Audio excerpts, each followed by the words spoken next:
Há clubes que serão sempre eternos, os seus feitos dentro e fora de campo. Clubes que são maiores que o tempo, maiores que a história, maiores que a vontade. Este é o caso da Portuguesa, o maior clube do mundo, ostentando o nome do povo português. Por muitos chamada de a namoradinha do Brasil, e também orgulho do povo português, dentro do próprio Portugal. Não conhece esta história? Então venha comigo, eu sou Ricardo Veloso e hoje vou-lhe falar de Portuguesa, Associação Portuguesa de Desportos. E este é o seu canal Futebolisticamente Falando. Sejam muito bem-vindos.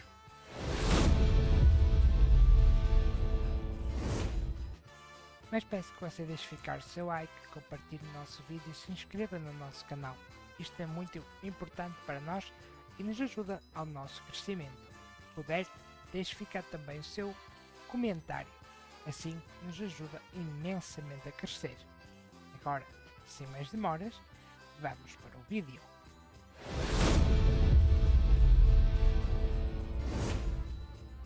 A Associação Portuguesa de Desportos nasceu no dia 14 de agosto do ano de 1920, numa reunião às 10 horas da noite, quando 5 clubes que haviam sido fundados por portugueses se uniram e formaram um único grande clube, a Associação Portuguesa de Esportes. Não foi erro, era mesmo esta a designação, a Associação Portuguesa de Esportes. Mas a Portuguesa começou logo espalhando brilho e bons resultados dentro de campo. Em 1933, apenas 13 anos depois, ela já se impunha no reconhecido grande torneio do futebol brasileiro, o Rio-São Paulo. A Portuguesa ficou logo em terceiro lugar em 1933, começando aí uma ascendência que nunca pararia. No ano de 1935, a Portuguesa conquistou pela primeira vez um novo título, o primeiro título da sua história, ao conquistar o Paulista, o Campeonato Paulista, conquistado pela Portuguesa frente ao Clube do Bairro do Ipiranga. Um ano depois, em 1936, frente ao mesmo adversário, a Portuguesa conquistou o bicampeonato e se sagrou por 2 anos seguidos campeã paulista. A Portuguesa continuava a espalhar brilho dentro dos relevados. Aquela década de 30, tão mágica para os torcedores da Portuguesa, era recheada de boas colocações. Segundos, terceiros, quartos lugares eram coisas mais ou menos normais. No ano de 1940, a Portuguesa mudou de nome. Com então 20 anos de existência, a Portuguesa adotou o nome que se usa em português de Portugal e ficou assim a Associação Portuguesa de Desportos, o único clube do Brasil que usa a versão portuguesa da palavra desporto e não esporte. Naquele mesmo ano, a Portuguesa acabou na segunda colocação do Campeonato Paulista. A década de 40 continuou a Portuguesa se impondo no futebol paulista, até que, no ano de 1950, a Portuguesa conquista um resultado novamente já não alcançado há alguns anos. No ano de 1950, naquele que seria o fim da década de 40, mesmo eu ia bater na década de 50, a Portuguesa conquista o terceiro lugar no torneio Rio-São Paulo. No ano seguinte, em 1951, começava aquela que ficou conhecida como a década dourada da Portuguesa. Uma década em que a Portuguesa convencia, dominava o futebol, tanto do Rio como de São Paulo, uma vez que era o torneio Rio-São Paulo, mas também dominava o desporto na Grande São Paulo. No ano de 1951, a portuguesa continua-se a impor dentro e fora de portas. E, pela primeira vez na sua história, a portuguesa conquista duas importantes conquistas. A primeira delas é o torneio Santo Isidro, que opôs o todo-poderoso Atlético de Madrid à portuguesa. Os espanhóis tinham meio que um problema com o Brasil, uma vez tinham perdido recentemente em futebol para o Brasil. Então procuraram um clube modesto, pequeno, achando eles que seria mais fácil de vencer. No entanto, o que eles não sabiam é que a portuguesa era gigante no Brasil naquela altura e acabou mesmo vencendo em pleno estádio do Atlético de Madrid por 2-1.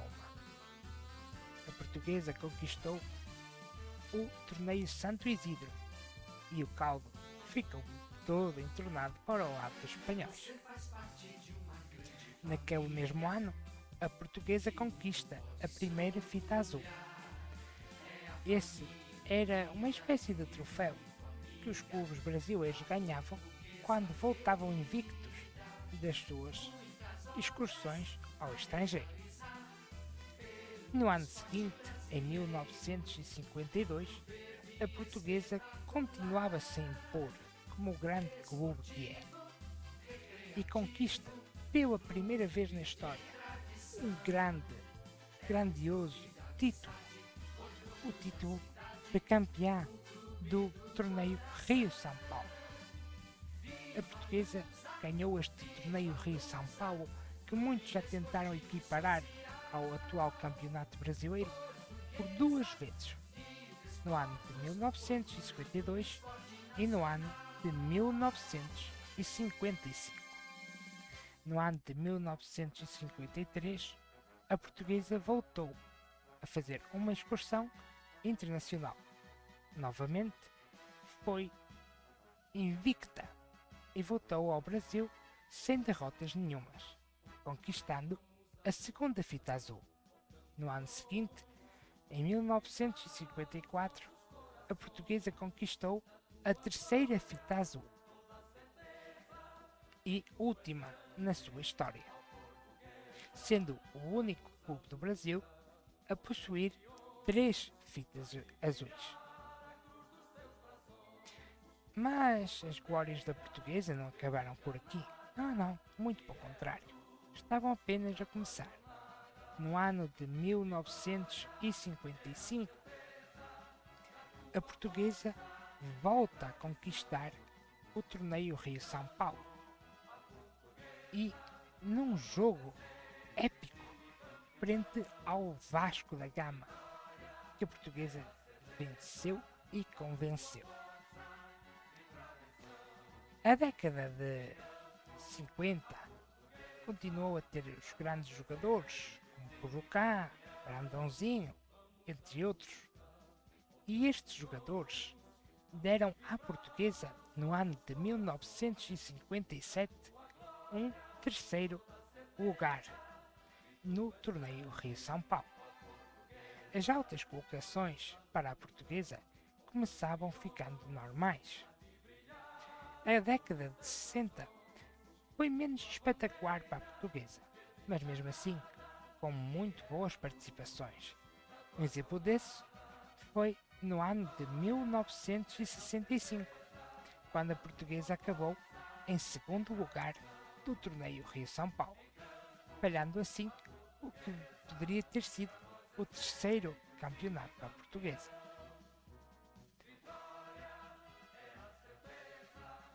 Mas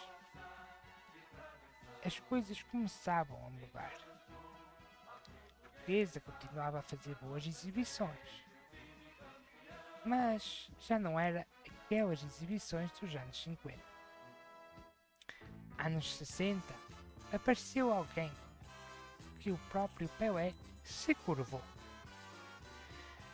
Um menino um jogador jovem na época, muito bom de bola, e que espalhava magia nos relevados da Portuguesa.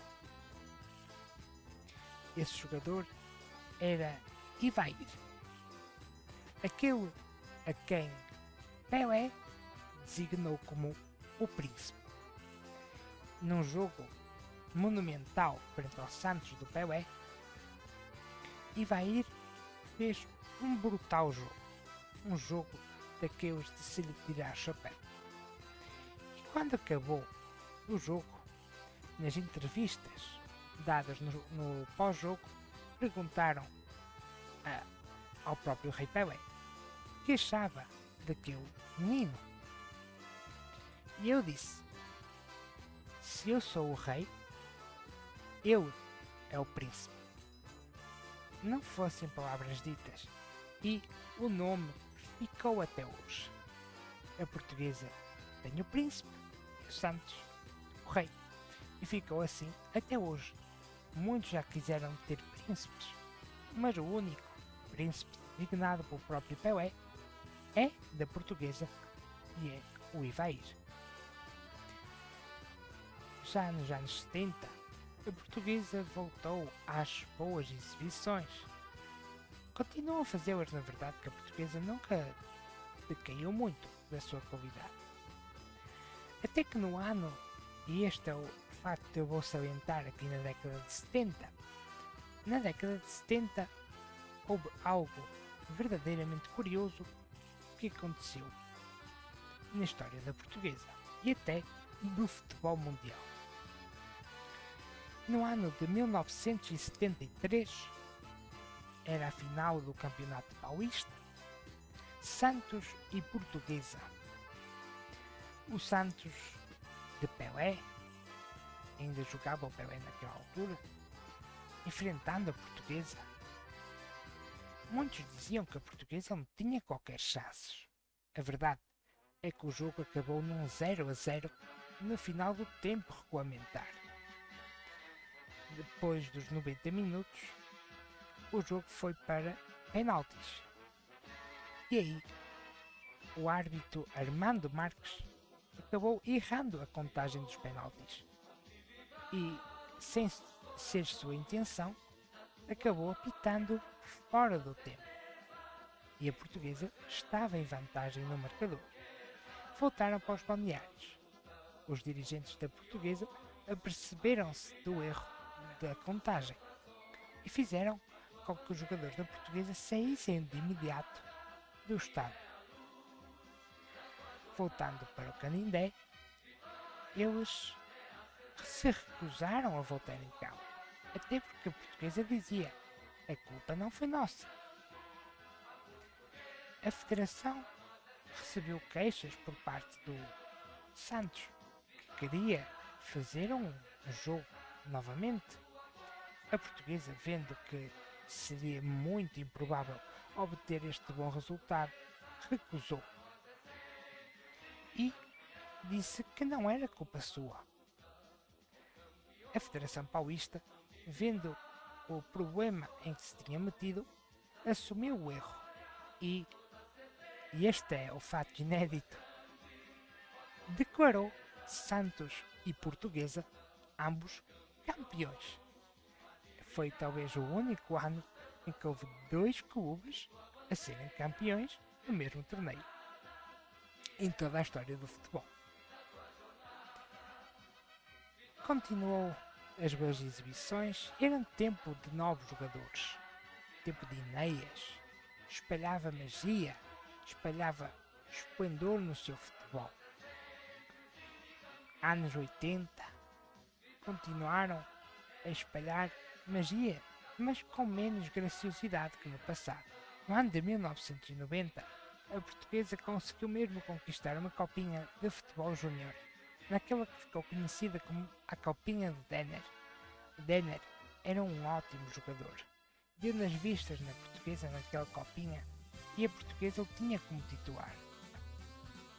Vendido mais tarde para um clube italiano, ele se preparava para sair do Brasil, quando um dia, num acidente de automóvel, Denner perdeu a vida.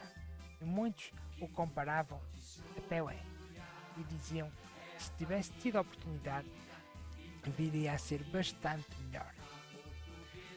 Não saberemos, na verdade, se tal coisa aconteceria. Mas fica sempre aquele mas. O que é que teria dado o Denner? Muitos que o viram jogar dizem que ele é bem melhor que o Neymar, incomparavelmente melhor ao Rei Pelé daquela idade.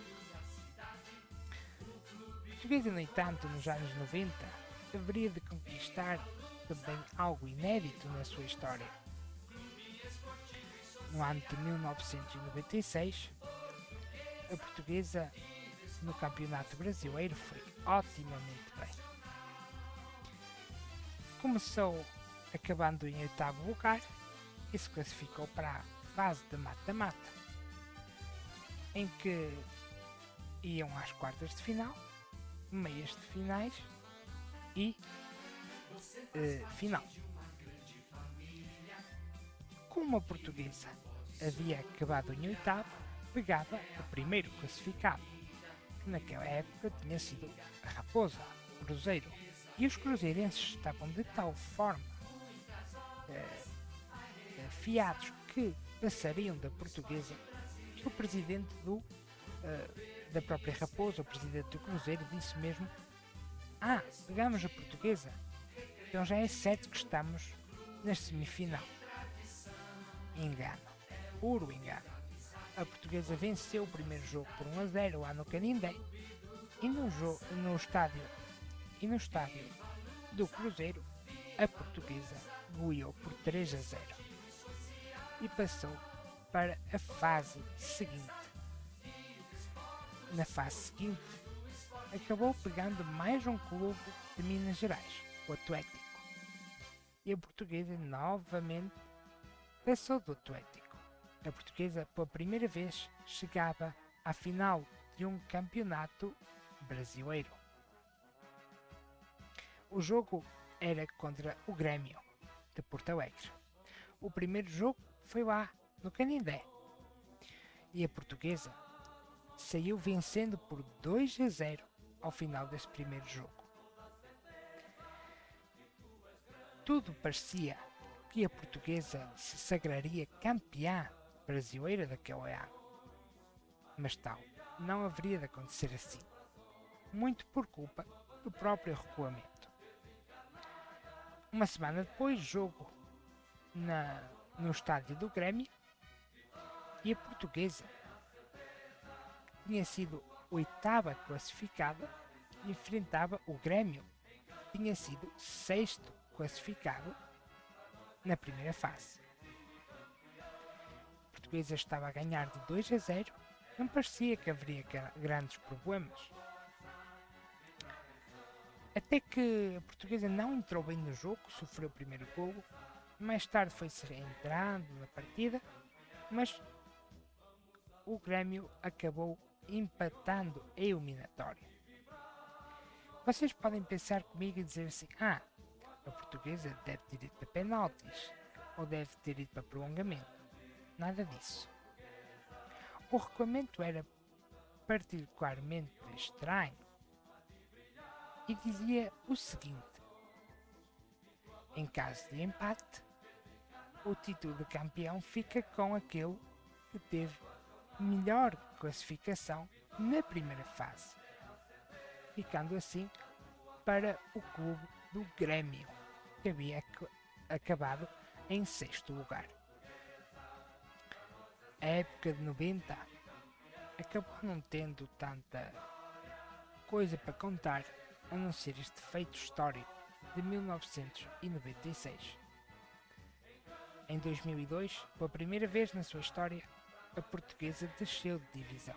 Voltaria mais tarde ao futebol, novamente de primeira divisão, mas desceu por primeira vez, aquela que viria a ser a primeira de muitas, infelizmente.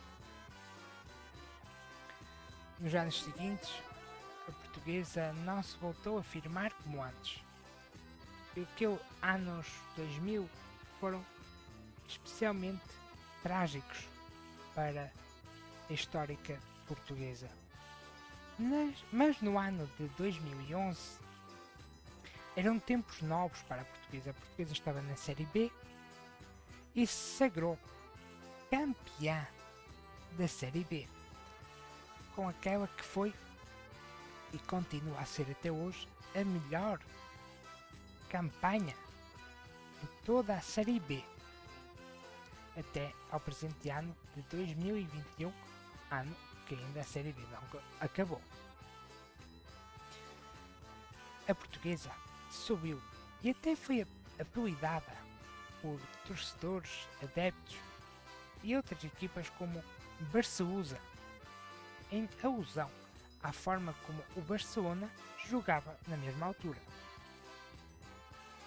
Esse nome, inclusive, ficou muito conhecido não só no Brasil, mas também em Portugal e Espanha.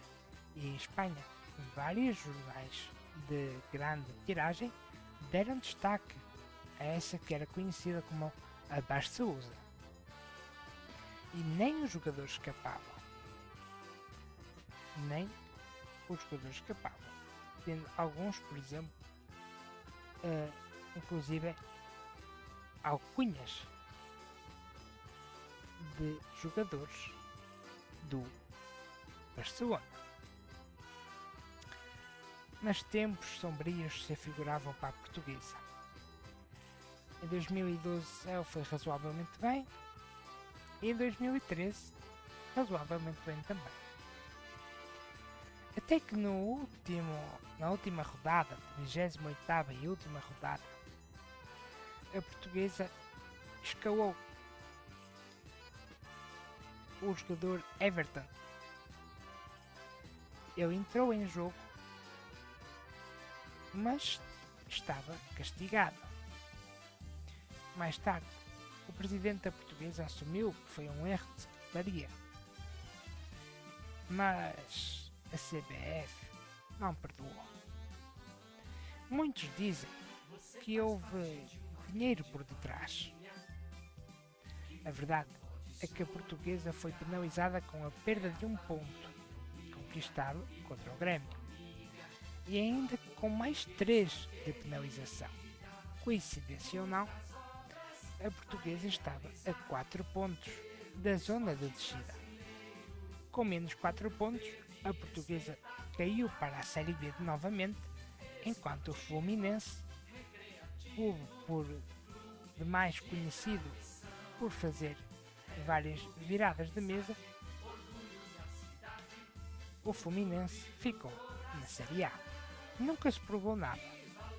E até pode o Fluminense não ter feito nada. Mas ficou sempre a desconfiança de que algo se passou. E algo muito feio contra a Portuguesa. A Portuguesa ainda tentou protestar timidamente, mas não lhe foi dada razão. Começava aí a trágica queda da Portuguesa. 2014 caiu para a Série C. 2015 caiu para a A2 do Paulista. 2016 caiu da Série C para a Série D. 2016 caiu para portanto, a Série D. 2017 caiu da Série D para a Série nenhuma. A Portuguesa, pela primeira vez na sua história, estava fora dos nacionais. E por tempo indeterminado, a não ser que ela vencesse a Copa Paulista, o que não haveria de acontecer, e assim a Portuguesa estava por tempo indeterminado fora dos campeonatos nacionais. A Portuguesa precisava mesmo vencer a Copa Paulista. Foi tentando jogar por lá. Até que em 2020 a Portuguesa conquista pela primeira vez a Copa Paulista. Um troféu que em outros tempos seria considerado quase inútil, digamos assim, mas que foi considerado como um grande troféu. Isto porque devolveu à portuguesa a participação nas divisões nacionais. E assim, em 2021, a portuguesa disputa a Série D no grupo A7, junto com equipas tradicionalíssimas de São Paulo e Rio de Janeiro. Naquele grupo também já foi apelidado por alguns de Torneio Rio-São Paulo, com Cianorte como convidado. E assim, meus amigos, para finalizar o vídeo, resta falar de uma última coisa sobre a portuguesa. A portuguesa conseguiu 3 condecorações de Portugal. No ano de 1954, a portuguesa conquista a sua primeira condecoração, com a Gran Cruz da Ordem Militar de Cristo. No ano de 1987, a portuguesa conquista o direito de ser membro honorário da Ordem do Infante Dom Henrique. E por fim, no ano de 1997, dia 18 de agosto, a portuguesa torna-se membro honorário da Ordem do Mérito. 3 condecorações dadas por Portugal a um clube que, mesmo estando sediado no Brasil, é tão português como outro clube qualquer.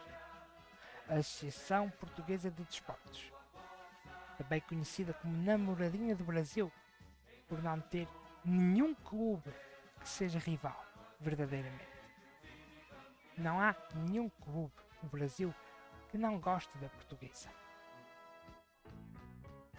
E orgulho do povo português, porque ela espelha nos seus ideais, nos seus valores, nas suas conquistas, aquilo que é ser português e ser de Portugal.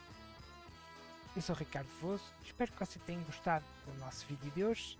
Se inscreva no canal, deixe ficar o comentário, deixe ficar também o seu like, compartilhe muito o nosso vídeo e até o próximo vídeo. Tchau!